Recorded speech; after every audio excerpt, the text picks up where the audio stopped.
más bien que nos enseñen cuándo referir a nuestros pacientes, ¿no? Y viene la parte de tecnología y cerraremos con microbiota. Entonces, les dejamos, vamos con el taller. Les presentamos a la doctora Jessica Nanús, nuestra profesora de medicina interna y gran amiga de MedScientific. Ella es internista en el hospital ABC, uno de los mejores hospitales del país. Es editora en Medscape en español, la pueden leer ahí sus columnas.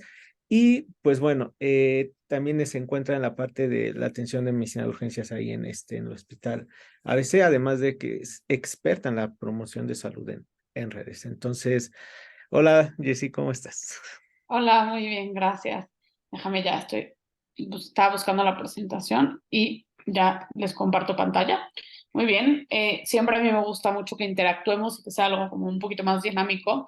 Y justo, bueno, en este taller también van a tener ustedes como esta participación y podemos ir como debatiendo los casos para que sea un poco más ameno. Entonces, bueno, ya yo también estuve en la plática previa y hablamos como de pues que la mayoría de los pacientes no diabéticos tipo 2 van a requerir pues de inicio metformina, ¿no?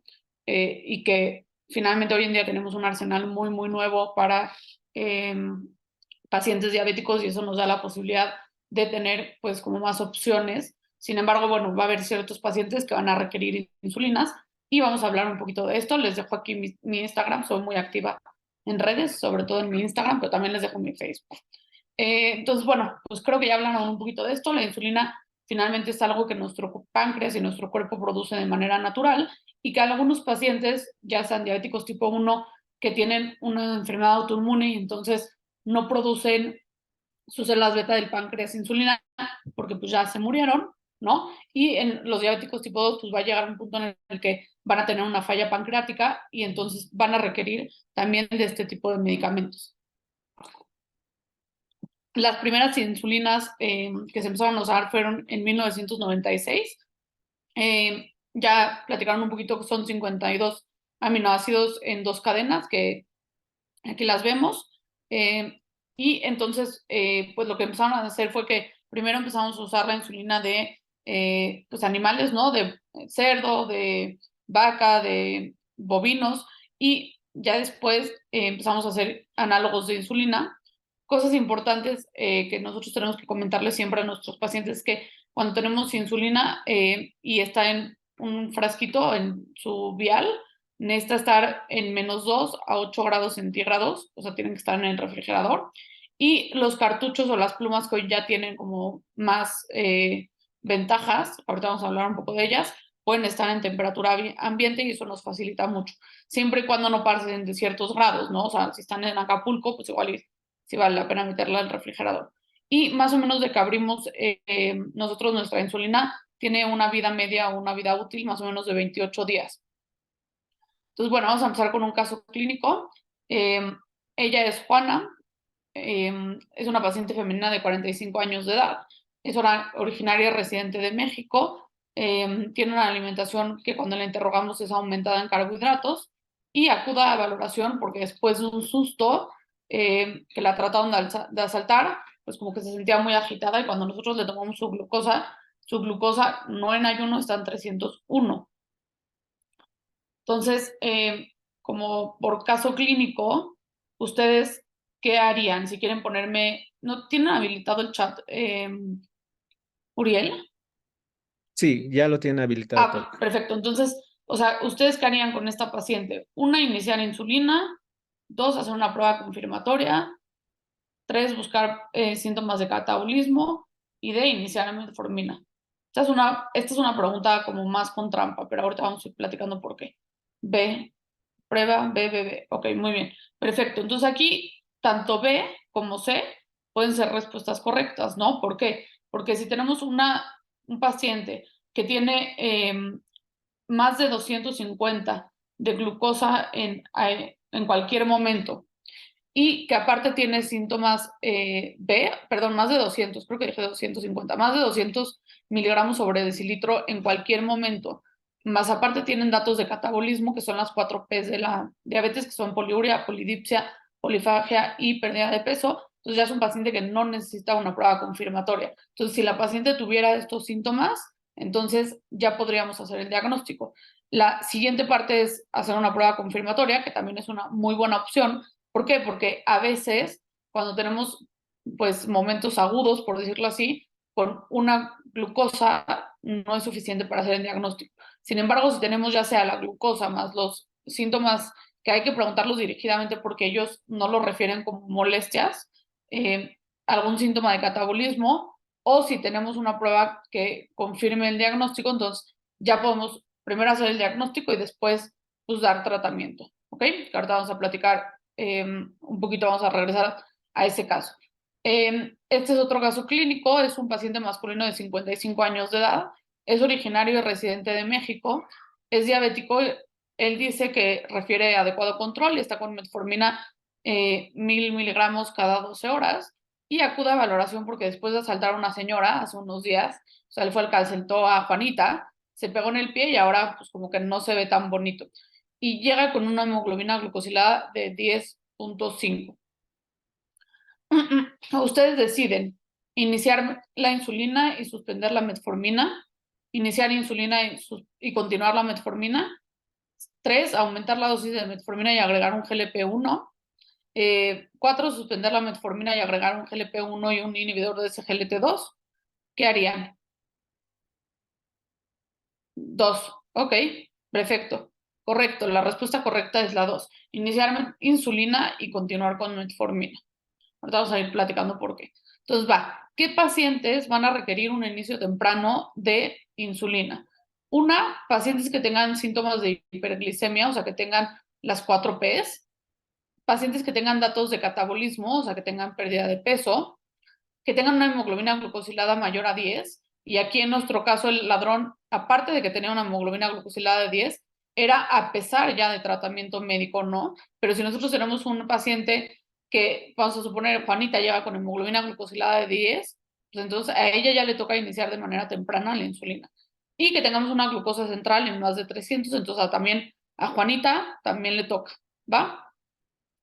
Entonces, algo muy importante cuando nosotros hablamos de insulinas es que tenemos que entender y educar un poco o mucho a la población, porque uno de los medicamentos a los que más tiene resistencia la población es a la insulina, porque no les explicamos la fisiopatología, porque muchas veces lo hacemos mal como doctores y les hacemos pensar que es su culpa o que es un castigo o que es porque nos cayó mal, ¿no? O sea, y la verdad es que no es así, o sea, no es para molestarlos, no es, ay, a este le doy insulina porque me cayó mal, ¿no? O a este le doy insulina porque pues, se portó mal en la dieta. Pues no, claramente si tienen un descontrol en cuanto a su tipo de dieta y alimentación, van a tener más riesgo de requerir insulina, pero pues la insulina se las estamos dando porque su cuerpo la necesita para poder vivir y para poder absorber la glucosa y metabolizar los alimentos, ¿no? Entonces no es como un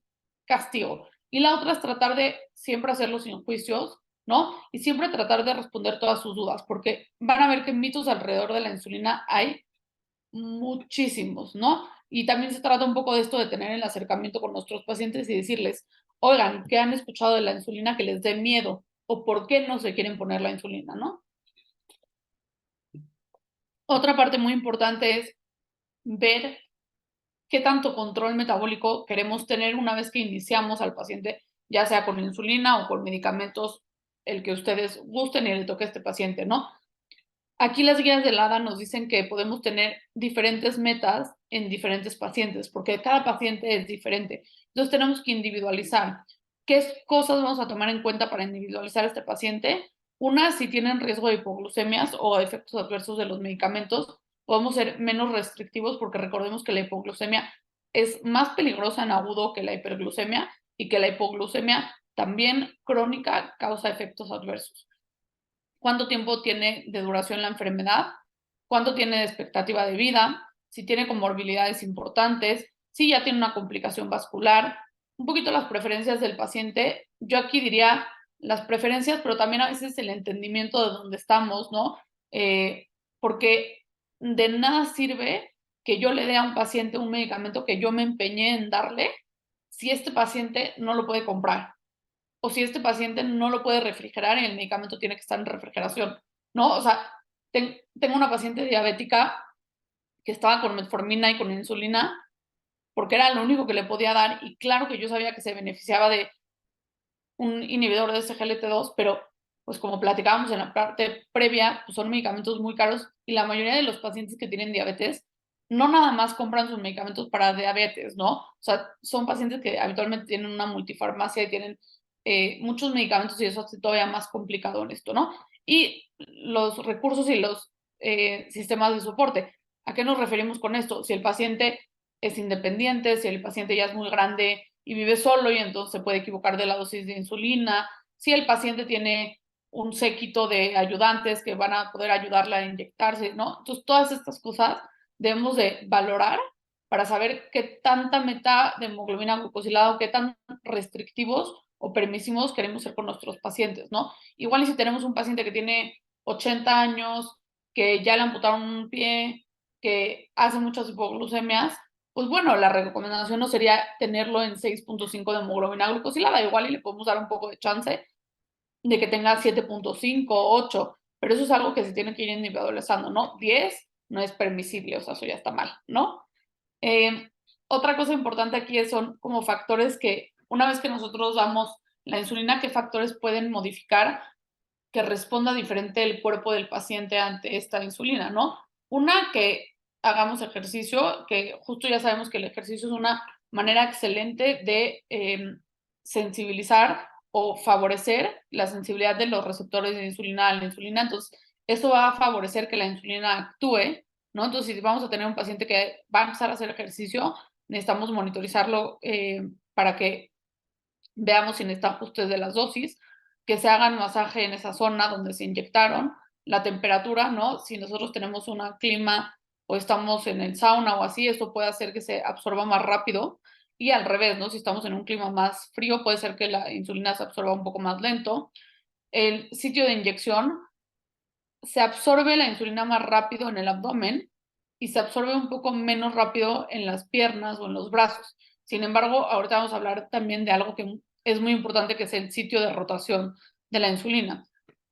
Otra cosa que tenemos que tomar en cuenta es que tenga como lipohipertrofia, ¿no? Que tengamos como áreas donde ya está lastimada la piel y la absorción va a ser más lenta.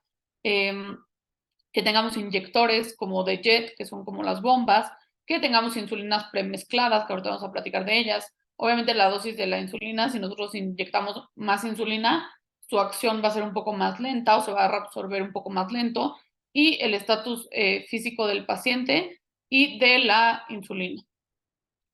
Entonces, habitualmente cuando nosotros iniciamos la insulinoterapia en un paciente, tenemos que hablar de muchas cosas con ellos, tenemos que explicarles muchas cosas, cómo inyectarse, cómo que tienen que cambiar la jeringa todos los días o cada que se inyecten. O sea, el otro día había una señora que tenía una infección abdominal horrible porque se inyectaba insulina y su manera de esterilizar la jeringa era chupándola.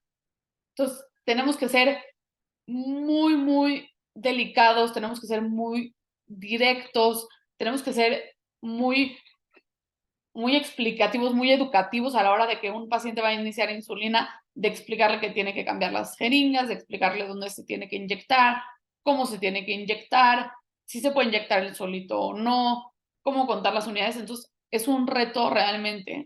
Pero entonces, bueno, habitualmente lo que nos recomiendan es que rotemos los sitios de infección en el abdomen, en la parte superior del brazo y en la parte externa de los muslos.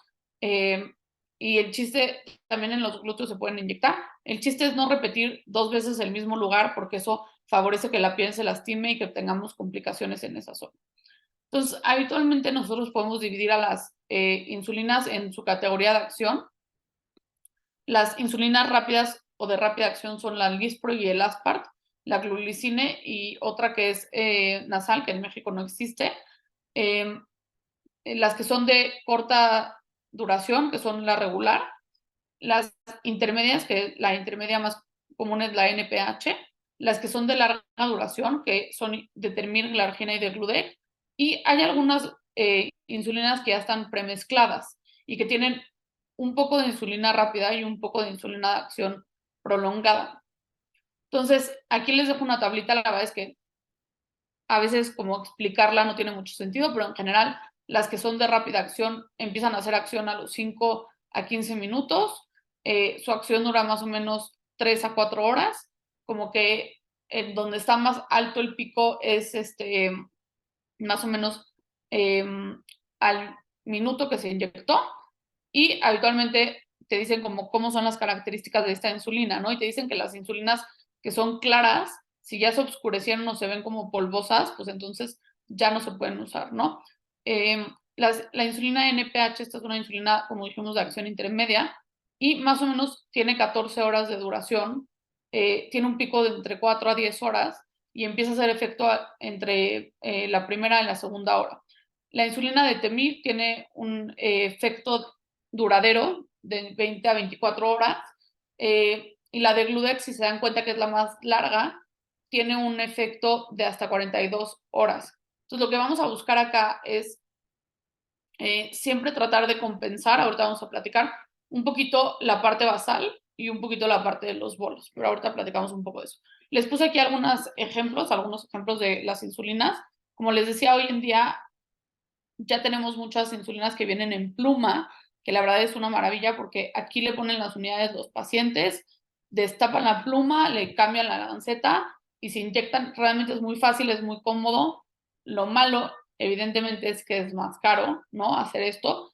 Y aquí les puse el Humalog Mix, que es una insulina combinada entre rápida y de larga duración. Entonces, habitualmente podemos ver cómo se manejan estas insulinas, ¿no? Si nos damos cuenta, la insulina NPH hace, que es esta rosita, hace un pico y luego va bajando, más o menos dura 16 horas, ¿no? La glargina U100, que es diferente a la U300, más o menos dura 24 horas y es esta rayita azul oscura, ¿no? La insulina glargina U300 lo que hacen es como compactar un poco más la insulina para que se vaya deshaciendo un poco más lento, se vaya absorbiendo más lento y entonces puede llegar a durar hasta 32 horas, ¿no? Y la de Gludex, si se dan cuenta, al igual que la glargina U300, son muy estables en el tiempo, no tienen picos y habitualmente se quedan como en meseta. Entonces, déjame ver por qué quería enseñarles otra diapositiva que yo creo que está frente. Ah, bueno, está muy lejos, está bien, no importa. Entonces, habitualmente lo que buscamos en estos pacientes es, ahí estaba, ok, es esta de acá, que no sé por qué no la vi. Entonces, habitualmente nuestro cuerpo de pacientes sanos funciona de la siguiente manera. Siempre tenemos una insulina basal, o sea, nuestro cuerpo siempre tiene insulina aunque no estemos comiendo, y cuando nosotros hacemos comidas, entonces o sea, tenemos picos de insulina, así es como funciona, como platicaron previamente, la insulina responde a la glucosa y entonces se hacen picos dependiendo nuestra alimentación. Entonces, esto es lo que buscamos hacer cuando nosotros damos insulina. O buscamos compensar la insulina basal, o buscamos compensar la insulina pandreal, o buscamos compensar las dos. Y vamos a hablar un poquito de quién van a estar qué. Entonces, ¿cómo vamos a empezar con las insulinas en los pacientes diabéticos tipo 2? Saber que la insulina es uno de los medicamentos que más baja la hemoglobina glucosilada, puede lograr bajar entre 1.2 a 1.5 los valores de hemoglobina glucosilada, y podemos empezar, si somos medio inexpertos, de manera muy fácil dándole 10 unidades al día al paciente y haciendo ajustes conforme vayamos viendo dosis, o 0.2 unidades por kilo, ¿ok? Y aquí, bueno, en general en los dos grupos, si vamos a usar un esquema basal bolo, que es esto que les enseñaba en esta diapositiva, o sea, si nosotros vamos a buscar compensar en el paciente la insulina basal y la insulina pandreal, entonces necesitamos dar el 50% de la dosis en basal y el 50% extra en bolo. Y en pacientes diabéticos tipo 1 podemos empezar la insulina en 0.5 a 1 unidad por kilo. Y va a depender un poco de cuánto tiempo lleva el paciente, si ya ha usado una insulina, podemos ir haciendo ahí algunos factores de corrección. ¿Ok? Entonces, regresando al caso de Juanita, en el centro de salud donde estás, tienes el NPH como insulina. ¿Cómo le iniciarías esta insulina a Juanita? Ahora, acuérdense que ya especificamos el por qué Juanita necesita este NPH. Supongamos que sí tuvo algún dato de catabolismo o que le hicieron una prueba confirmatoria y salió positiva. Entonces, ya tiene criterios para iniciar con insulina. ¿Están de acuerdo todos hasta ahí? Espero que sí. Bueno, entonces la opción acá las opciones que yo les doy es A, le das 15 unidades cada 24 horas en la noche. B, le das 10 unidades en la mañana y 5 unidades en la noche. C, 15 unidades cada 24 horas en AM. O 20 unidades cada 24 horas en PM. Ok, perfecto. B, pesa 78, ahí está el peso. Entonces, si nosotros multiplicamos 78 vamos a regresarnos por 0.2, nos va a dar un total de 15 unidades. Pero como estamos hablando de una insulina NPH, habitualmente la insulina NPH, como es una acción intermedia y no va a durar todo el día, sino que aquí más o menos va a empezar a bajar la efectividad, pues entonces lo que podemos hacer es dividirlo y dividimos 2/3 de la dosis en la mañana y 1/3 de la dosis en la noche. Y entonces el esquema de Juanita quedaría 10 unidades en la mañana y 5 unidades en la noche, ¿ok? Aquí, en estos casos, cuando son insulinas rápidas, largas o intermedias, no es tan importante que coincidan las horas de comer, pero también sí es importante que le demos al paciente la indicación de que tiene que comer, ¿no? Porque luego van a ver cosas raras. Hay gente muy rara. Regresamos un poquito al ladrón que asaltó a Juanita y entonces queremos calcularle su dosis de insulina basal y tiene un peso de 100 kilos. Esta ya es una insulina basal, pero no es una NPH. Vamos a decir que es, ¿cuál quieren escoger? Una glargina U100.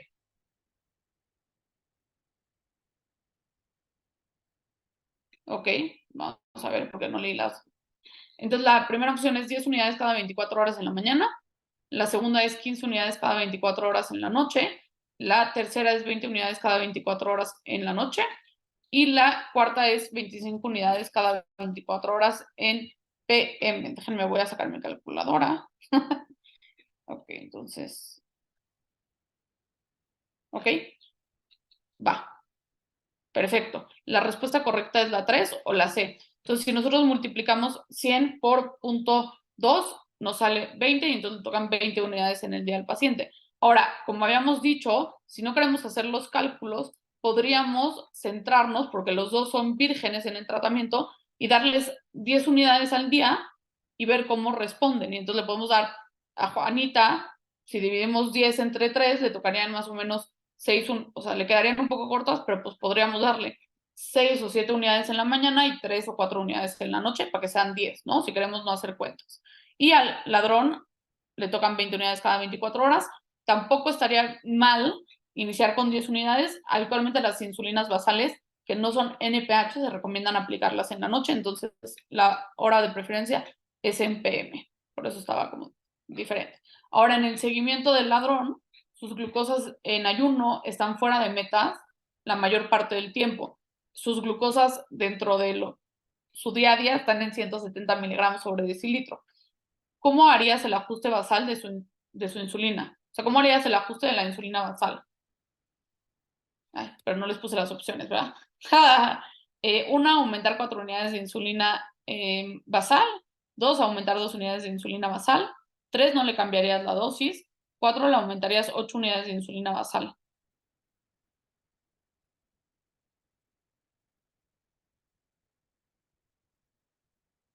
Está más difícil. Bueno, entonces les voy a dar una tablita que también viene en su PDF, que está maravillosa, que es esta tablita que nos dice cómo podemos ir ajustando las dosis de insulina conforme vamos viendo las glucosas en ayuno del paciente. Entonces, si se dan cuenta, al ladrón le toca aumentar 4 dosis o 4 unidades más bien de insulina porque su glucosa está entre 160 a 189.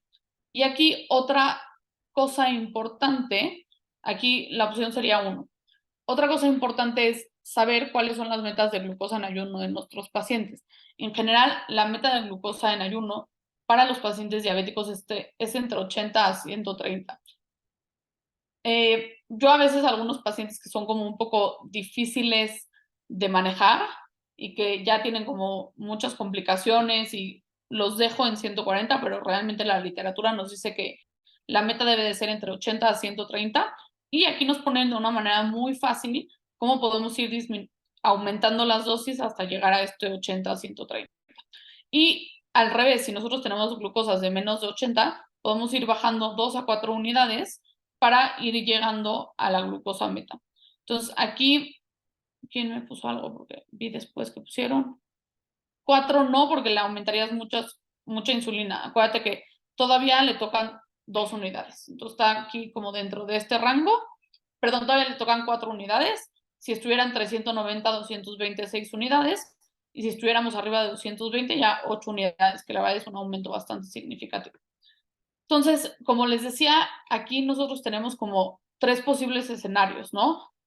Uno es compensar la parte basal y solo darle insulina basal al paciente. Otra opción es dar insulina basal con bolos, para llegar a estas como metas y que fuera una curva como más fisiológica y entonces tener como los picos de insulina de pandreal y aparte la parte basal de la insulina. En general, cuando tenemos pacientes diabéticos tipo 2, una que lo platicamos un poquito antes, nunca debemos de suspender sus otros medicamentos hipoglucemiantes a menos que tengan contraindicación. ¿A qué me refiero? Si tenemos una paciente con metformina, le empezamos insulina, pero su riñón se daña, pues entonces hay que quitarle la metformina, ¿no? Pero si no tiene una contraindicación, si tolera bien la metformina, porque hay pacientes que no la toleran, si tolera bien la insulina con el SGLT2, con el inhibidor de glucosa de DP4, podemos combinar los medicamentos. Y en realidad lo que vamos a hacer es dar la insulina basal y los medicamentos que estamos dando van a dar este control de las pandriales. Y esto nos va a ayudar a que controlemos o manejemos las dos partes. La otra parte sería nosotros darle la glargina, vamos a suponer, como larga duración y darle nosotros también insulina prepandreal para entonces lograr metas adecuadas en los 2 puntos. Un tercer caso clínico se trata de Yolanda, de 63 años. Acudo a valoración de seguimiento por diabetes tipo 1 y hipertensión. Está con insulina basal, glargina 15 unidades, pero sus glucosas persisten elevadas, por lo que le quieres hacer un esquema basal bolo, como decíamos. A esta paciente le vamos a poner la insulina basal, pero también le vamos a dar insulina pandreal, ¿no? Preprandial, para que entonces cuando coma, pues también tenga un buen control. Ella pesa 69 kilos y sus glucosas en ayuno están en 200. ¿Cómo le harían este ajuste?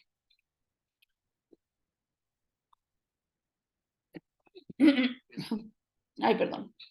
En total le tocan 15 unidades de bolo y 5 unidades de basal. Le aumentarían 3 unidades a la basal y le dejarían 10 de bolo. En total le tocan 3 unidades de basal y 3 unidades de bolo. En total le tocan 34 unidades, las cuales se dividen 50% en el bolo y 50% en basal. Les voy a volver a poner el caso para que lo chequen. Y hagan sus cuentas. Y les vuelvo a poner las opciones.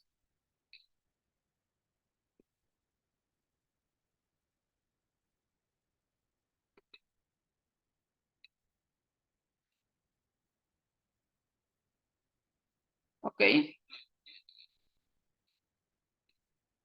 Alguien de los que me está poniendo la respuesta 3, platícame un poquito cómo llegaron a esa conclusión.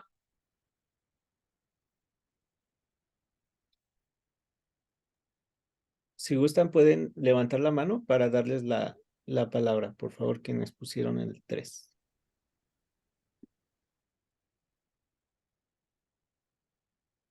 No se animan a explicar, o sea, es como, no de regaño, nada más como para saber un poco dónde va su pensamiento.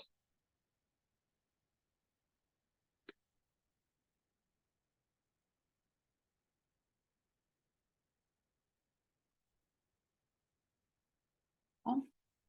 Bueno, lo que yo hice aquí, por eso quería que me explicaran un poquito ustedes cómo fue que llegaron a esa conclusión, pero la respuesta correcta es la 4. ¿Por qué? Porque si nosotros, acuérdense que en diabetes tipo 1, lo que vamos a hacer es dar 0.5 a una unidad por kilo. si nosotros le hacemos a Yolanda, le calculamos que pesa 69 kilos y hacemos 69 por 0.5, ¿cuánto le sale?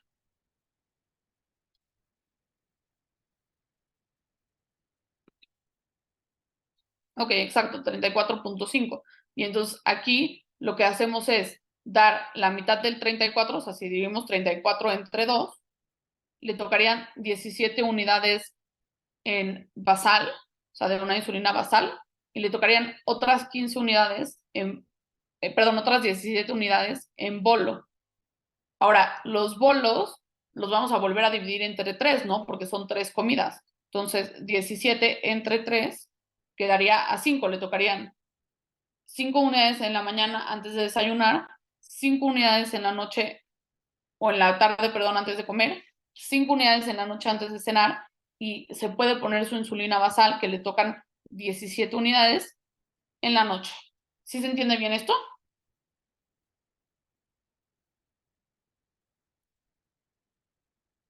Ok, va, perfecto. Si no, díganme porque el chiste es que todos entendamos bien. Entonces, así lo hacemos y podemos ir haciendo correcciones ahora sí, conforme vayamos viendo las unidades de basal. Ahora, otra opción que podríamos hacer aquí es, si ya tiene ella 15 de glargina y sus glucosas en ayuno están en 200, le tocaría por factor de corrección 6 unidades más. Entonces, le podríamos subir de esas 13, le subimos más 7 y ya tenemos 20 de basal.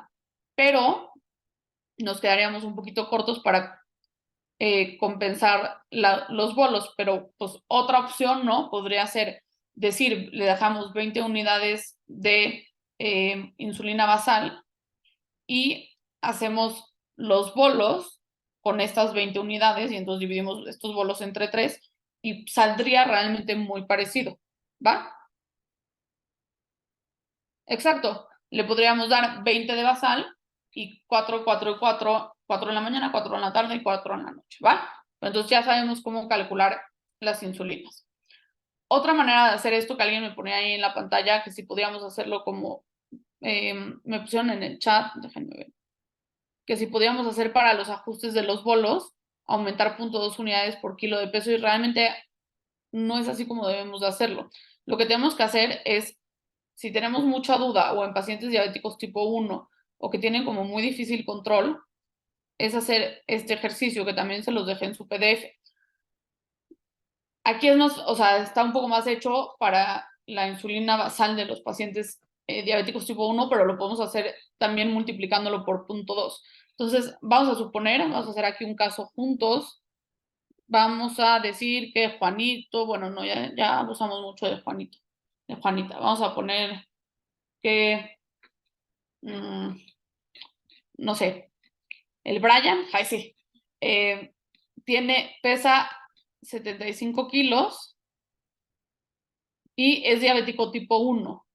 Entonces, aquí lo que nos hacen es como decir, bueno, el primer paso, como ya lo hicimos en el caso previo, es multiplicar 75 por 0.5, que esa sería la dosis total de insulina que le toca. Entonces, hagámoslo juntos. Yo no he hecho este ejercicio, lo voy a hacer con ustedes. Entonces, ¿cuánto les toca? Esperen, porque sí. Ah, no me está dejando picar. Ok, 37.5, perfecto. Y entonces, después de esto, entonces vamos a ponerlo aquí. Ay, qué feo me quedó. Pero bueno. Ay, no, perdón, 37 es. 37.5.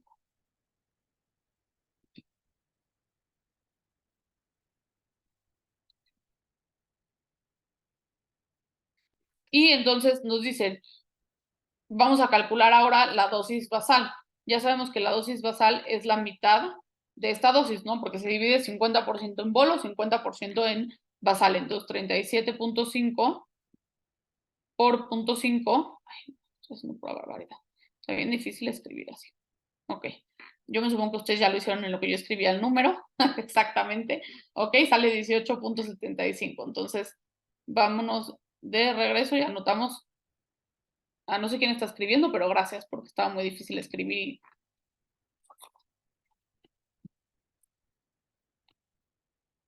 ¿Verdad que sí está bien difícil, Pedro? está complicado ahí escribir. Entonces, bueno, ya sabemos que le tocan, dijimos, 18.7 unidades. Eso es su insulina basal. Ahora, otra manera de calcular que los pacientes puedan inyectarse es haciendo la relación de insulina con los hidratos de carbono o haciendo la sensibilidad o el factor de corrección.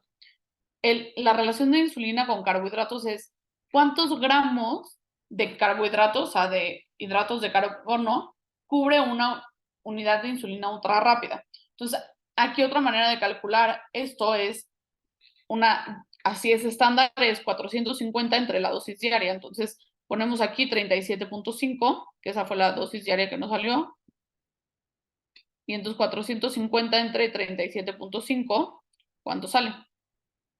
12, va, perfecto.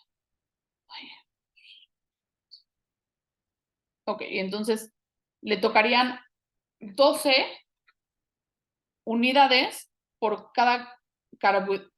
A ver, déjenme ver, porque... sí, o sea, su relación insulina-hidrato de carbono es de 12. Esto quiere decir que una insulina va a eliminar 12 o va como a metabolizar, más bien dicho, 12 hidratos de carbono. Entonces, a veces los pacientes diabéticos tipo 1 son los que más usan este tipo de esquemas. Y entonces lo que hacen ellos es aprender a contar calorías y entonces aprenden con estas tablitas y ellos ya son expertos, ¿eh? O sea, nos llevan de calle a nosotros y entonces saben que si se comen una cereza fresca, bueno, 12 cerezas más bien dicho, son 15 gramos de carbohidrato. Y entonces aquí, con una insulina que se inyecte, va a completar 12. Entonces, por cada, por cada insulina que se inyecte este paciente, sabe que va a metabolizar 12 unidades de hidrato de carbono. Entonces, eso es otra manera como de hacerlo. Y otra manera es ver la sensibilidad o el factor de corrección. Esto quiere decir cuántos miligramos sobre decilitro de glucosa baja una unidad de insulina ultra rápida. Aquí hablamos de hidratos de carbono que vamos a procesar y aquí ya nos habla directamente de cuántos miligramos de glucosa nos va a bajar una unidad de insulina ultra rápida. Estos son todo para los bolos. Entonces, si nosotros dividimos 2000 entre la dosis diaria, que es 37.5,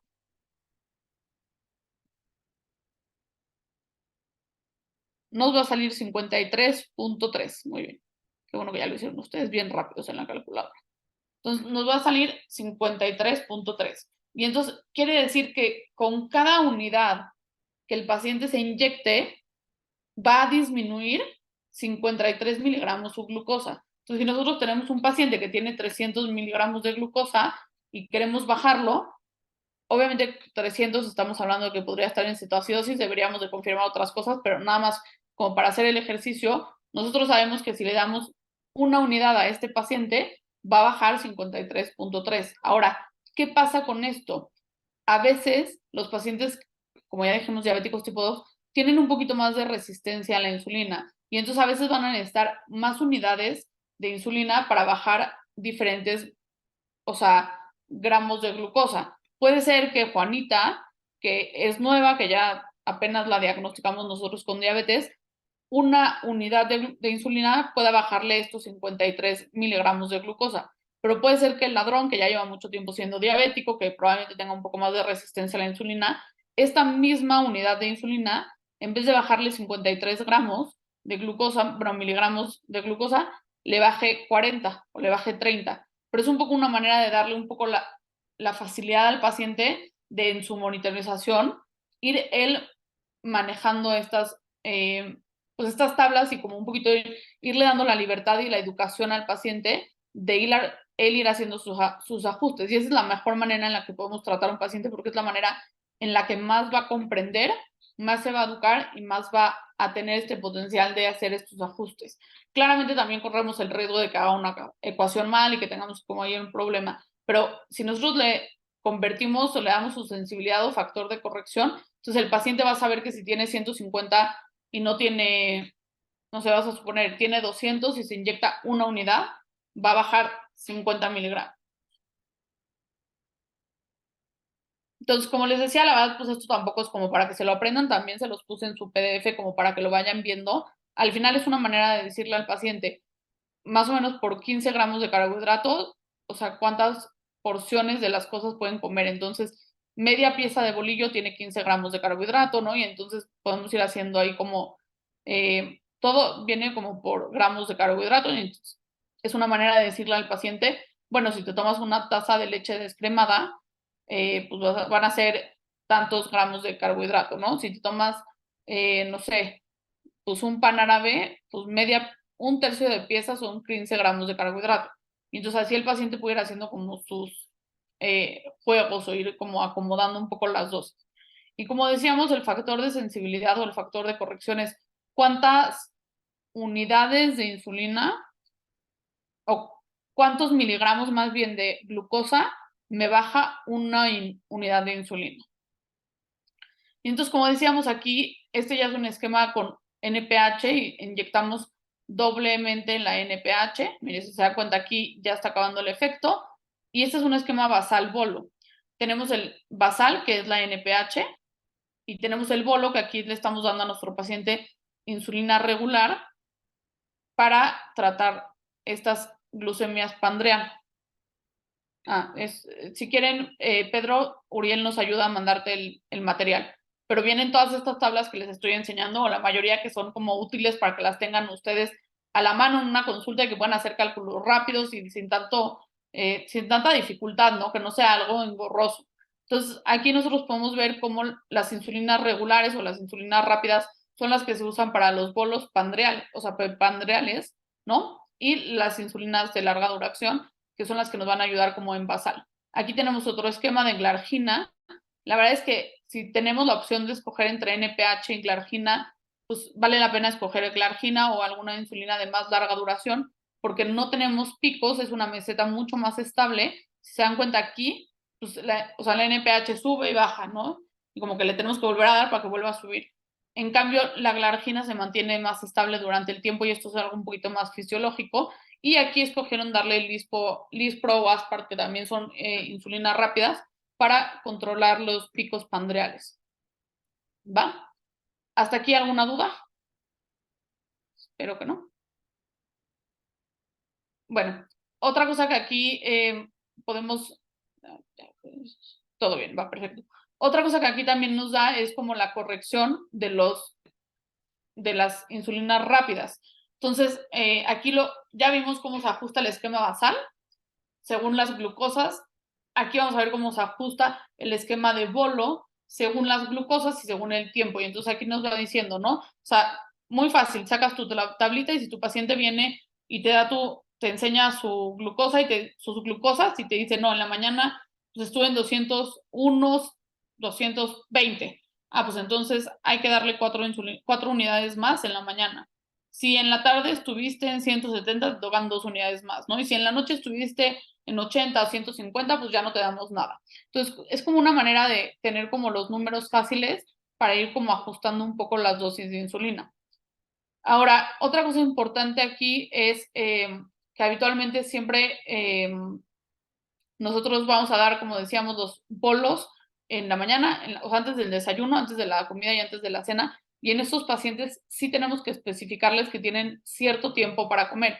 ¿Cuál es el cierto tiempo que tienen para comer estos pacientes? Pues depende de qué insulina estemos usando, ¿no? Si nosotros estamos usando una insulina Aspart, pues, o sea, va a empezar a hacer efecto en los primeros 5 minutos. Este paciente tiene que comer rápido, ¿no? Si le estamos dando Aspart, pues entonces, perdón, Lispro, o sí, o sea, como que hay Aspart regular y muy rápida. Si le estamos dando Lispro, pues en los primeros 15 minutos este paciente tiene que comer, ¿no? Porque si no, entonces vamos a tener efectos adversos importantes y el efecto adverso más importante de la insulina es la hipoglucemia. Este es el medicamento que más hipoglucemia hace, evidentemente, ¿no? Pues por su mecanismo de acción, por su fisiopatología, por todo esto.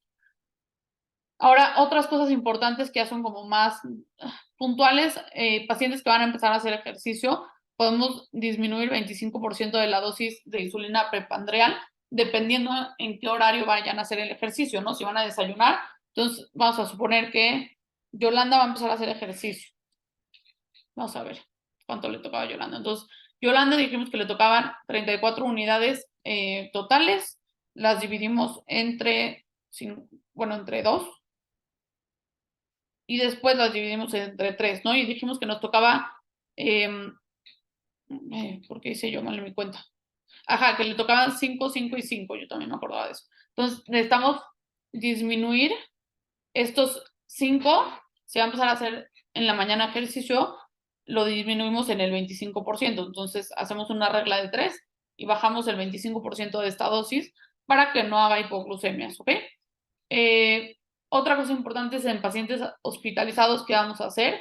En pacientes hospitalizados, si ya llevaban un esquema de insulina basal, podemos aplicarle su esquema de insulina basal con un esquema de corrección preprandial y vamos a monitorizar sus glucosas, ¿no? Si es un paciente que entró al hospital y habitualmente la mayoría de los pacientes hospitalizados se benefician de insulina y no de otros medicamentos porque pueden tener efectos adversos importantes, como si tenemos un paciente delicado y le damos metformina, pues tiene más riesgo de hacer acidosis láctica, ¿no? Como ya hemos platicado también en la otra plática. Entonces, habitualmente la mayoría de los pacientes que entran a hospitalización, la recomendación es monitorizarlos o manejarlos, por lo menos intrahospitalario con insulina. Entonces, si un paciente entra y no usaba insulina y era virgen a la insulina, le hacemos su cálculo y volvemos a hacer su cálculo inicial, su cálculo para los bolos y entonces pasamos a hacer ajustes conforme se vaya comportando en los días. Ahora, ¿qué pasa con los pacientes hospitalizados? Perdón, eso eran pacientes enfermos, ¿no? Si se sienten mal o así, pero igual es un poco lo mismo. En el hospital, como dijimos, su dosis de insulina habitual o calcularle un nuevo esquema si no usaba insulina. Y aquí lo único que sí cambia es que los pacientes que están hospitalizados, su meta de glucosa, la reducción del 25% de la insulina, no, es solamente bajarle el 25% de la insulina que le tocaba en ese momento que va a hacer ejercicio. O sea, si va a hacer ejercicio en la mañana, de ese bolo que le tocaba en la mañana, se baja el 25%. Entonces, como decíamos, en los pacientes hospitalizados, como son pacientes que están habitualmente pues, enfermos de otras cosas, les damos un poquito más de chance de que su meta de glucosa sea en 180 adentro del hospital.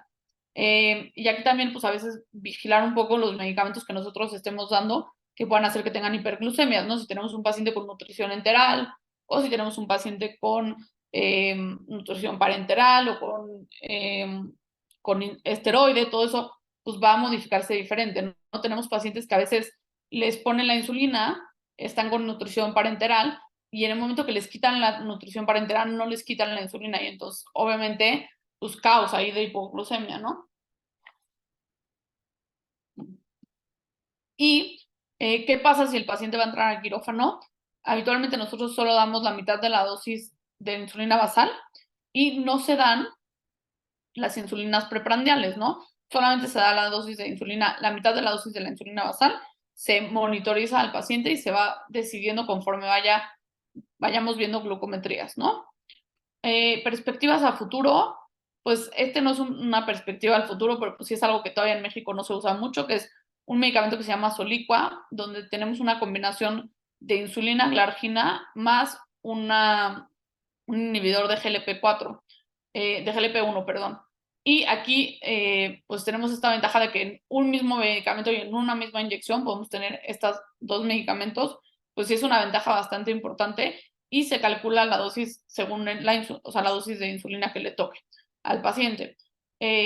No se usa mucho, la verdad, pero es un buen medicamento. Obviamente es un medicamento muy costoso, entonces pues eso hace que no sea tan fácil, ¿no? Y algo todavía más a futuro es una insulina que es semanal y se llama Icodec. Todavía está en estudios. Les voy a poner un video del New England Journal of Medicine que explica muy fácil.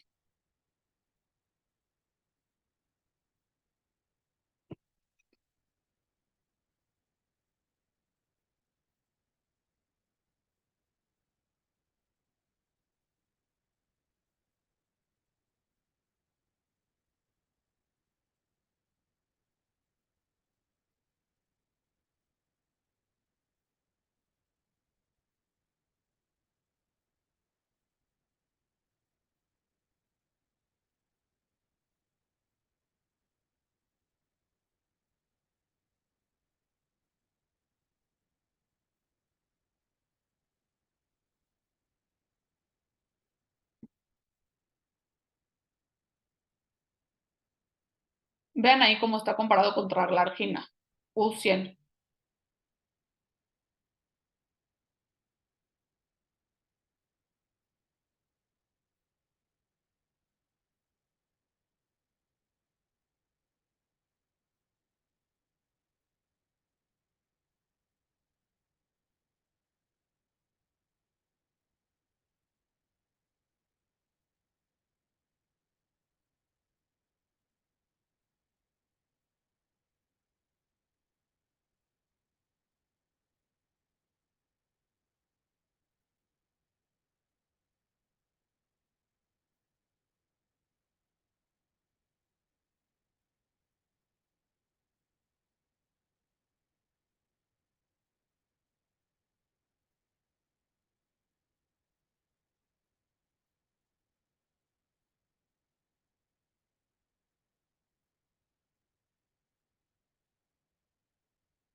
Entonces, si vemos este artículo muy bien hecho, es un artículo, o sea, aleatorio, multinacional, con muchos pacientes, vemos como la insulina Icodec, que es una insulina que se inyecta de manera semanal, tuvo un resultado de no inferioridad, incluso un poquito de superioridad, versus glargina U100. Realmente creo que esta es una gran perspectiva a futuro, creo que es algo que realmente facilitaría la adherencia de los pacientes muchísimo. La verdad es que la mayoría de los pacientes son muy renuentes a inyectarse, y creo que sería una muy buena opción.